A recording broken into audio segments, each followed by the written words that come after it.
تاني ستانلي وريكو ومصطفى فتحي، يمكن برضو ستانلي ومصطفى فتحي لعبوا قبل كده، وباسم مرسي راس حربة وحيد لنادي الزمالك.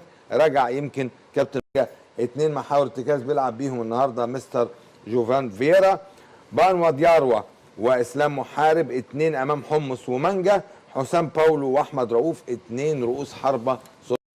حياها من جديد، ما كانتش كورته وقدر يعملها لنفسه كويس قوي. ادي مصطفى، شوفوا بقى ريكو مكمل فين. الراجل هنا اتعدلت على رجله اليمين وتسديده بتمر بجوار. مره ثانيه استلم باسم، خدها لنفسه، طولت هنا لكن لسه جوه ال 18، استخلصها لنفسه. باسم طلع بره ال 18، ضغط عليه من 3 لعيبه، هيعمل ايه؟ حطها مره ثانيه اسامه ابراهيم لكن يطلعها خط الظهر، يترد في وسط الملعب. ادي اللي بيلعب عليه سموحه دلوقتي، هو عايز يلعب على الهجمات المرتده. احمد رؤوف مأخر نفسه في نص الملعب، اتلعبت ناحيه الشمال. مصطفى فتحي، ريكو يلعب بينيه في العمق كده جوه ال 18، لكن اقرب لمحمد ابو جبل من باسم مرسي. الحكام مانجا حطها هوبا، لكن يطلع مره ثانيه خط الظهر ويطلعها رمي التماس. هنا عمر سعد هو اللي عامل الفاول مع ستانلي، راح يعترض بقى مالو باتريك. فاول في مكان مميز جدا جدا. شوف مين اللي لعبها، الحاجات دي بيلعبها كويس قوي طبعا محمد ناصف لما كان موجود في انبي. راح يتكلم احمد رؤوف، رجع ل10 ياردات. فاول في مكان مميز. هنشوف بقى مين اللي هيلعبها، هل محمد ناصف ولا هيلعبها مين؟ مصطفى فتحي عنده برضو القدم اليسرى يقدر يعمل الكلام ده. احمد توفيق كابتن نادي الزمالك كان ادى مباراه صن داونز، عمل مباراه كويسه جدا احمد توفيق.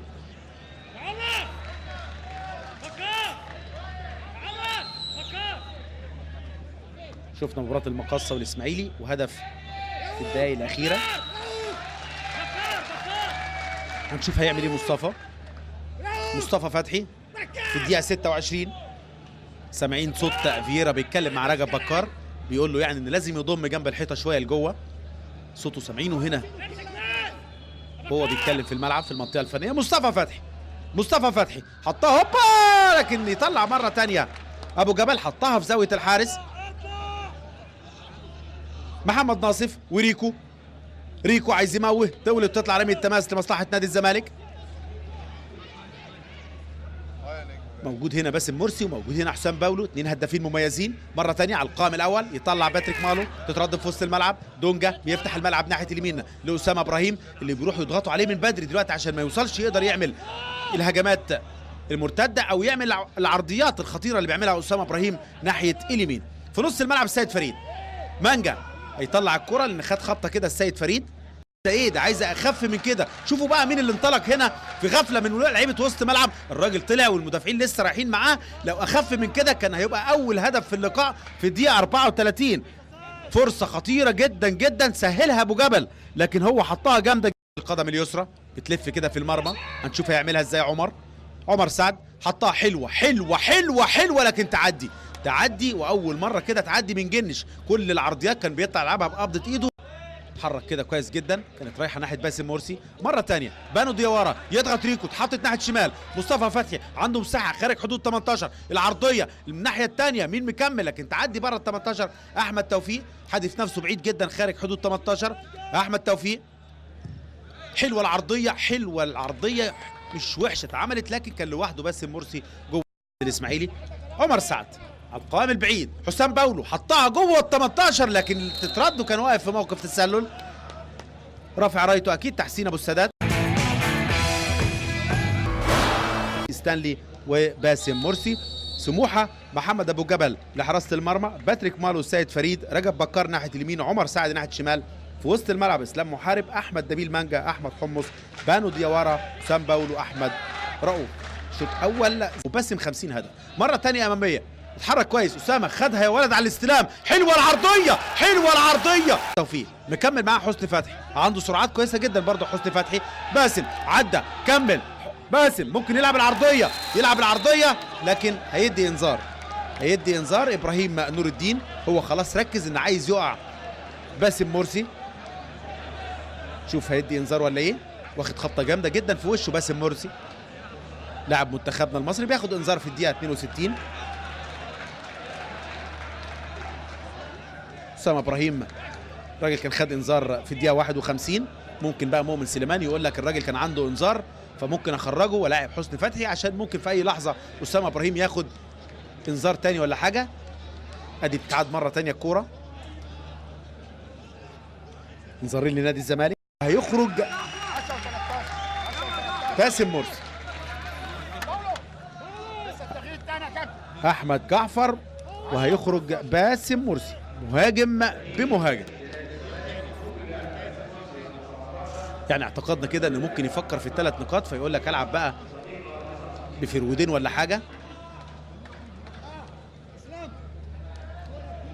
وادي هاني العجيزي يعني لا حسام باولو الراجل عامل جهد كبير جدا يعني تغيير غريب شويه من فيرا. ممكن يكون هو ليه وجهه نظر ثانيه لكن الراجل عامل واجب دفاعي كويس جدا ودايما في كل الكرات اللي بتبقى ركنيه على سموحه بيرجع. ادي هاني العجيزي هل بيفكر يعني الراجل في الثلاث نقاط؟ عامل جهد كبير في النواحي الدفاعيه والالتزام التكتيكي حسام باولو.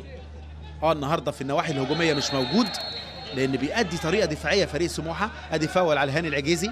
الراجل هنا بدأوا يشتغلوا كده نادي الزمالك ورا عمر سعد. عرضيه اتعملت حلوه والراجل كان لوحده في غفله من خط الظهر. يا سلام لو واطيه شويه كانت راحت في الجول لكن ستانلي استعجل في الدقيقه 75. ادي الجهاز الفني مصطفى فتحي في مساحه عايز ياخد ركنيه. بالفعل ركنيه لنادي الزمالك. هيلعبها مصطفى 78 دقيقه 12 دقيقه على نهايه اللقاء. اتعملت حلوه لكن يطلع المره دي يمسكها ابو جبل. خبره كده الراجل حط نفسه بقى مع اللعيبه عشان ياخد فاول. تروح مره ثانيه في وسط الملعب. استلي في مساحه. استلي عدى ممكن يلعب ناحيه شمال. استلي يقف احمد رفعت. الاستلي حطها له حلوه قوي اتحرك بعد الكره كويس قوي. استلي عدى بسرعاته ممكن يلعب العرضيه. استلي يقف على الكره. يا سلام يا ولد لعيب عملها على القائم البعيد مصطفى فتحي لكن يسيبها تعدي. هيضغط عليه لكن يضغط اسلام محارب وتطلع رمي التماس. رمي التماس ولا ركنيه؟ طلعت ركنيه.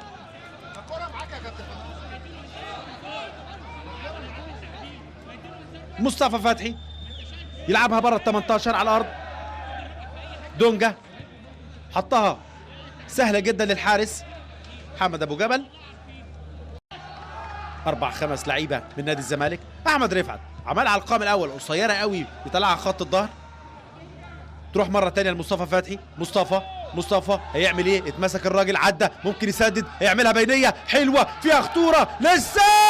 يا سلام يا سلام يا ولد يا ابو جبل يا سلام. واحلى جمله اتعملت في المباراه من لغايه الدقيقه 88. مش عايز يوصل كده انه ينافس على بطوله الدوري. هيشارك طبعا في الكونفدراليه هو مع النادي. سيد فتره كده كان مع الجونه في وسط الملعب. مانجا قرب. احمد نبيل مانجا يلعبها ناحيه شمال. محمود سيد ممكن يبقى فيها خطوره. خرجت بره ال 18. محمود سيد 1 ضد 1 عدى. محمود سيد ممكن يسدد تترد بره ال 18. محدش موجود في نص ملعب نادي الزمالك. حسام حسن يفتح الملعب ناحيه اليمين. رجب بكار اتقطعت هتبقى هجمه مرتده. احمد توفيق ويستلي حطها ناحيه شمال. يستلي بسرعته ممكن يعدي رايح للسيد فريد. استلي والسيد فريد يدخل في قلب الملعب. يستلي مره ال 18. مصطفى فتحي مش ممكن يا راجل. الراجل اتحرك لك كويس قوي ناحيه اليمين وبيقول له ان انا ما كنتش لكن اتعملت. بصوا هنا الاثنين المساكين الراجل مكمل وسابوها على اساس ان الراجل حارس المرمى ابو جبل كان ممكن يطلع ياخدها. ضربه مرمى باين طبعا نتيجه اللقاء على مؤمن سليمان. يلعب في الدقيقه 5 الدقيقه ال5 من الوقت المحتسب بدل الضائع. محمود حمدي الارتقاء يلمسها بدماغه. باتريك مالو لمحمود حمدي. الاثنين عاملين مباراه كبيره جدا الاثنين المساكين سواء محمود حمدي وباتريك مالو لكن سموحه مقفل كويس.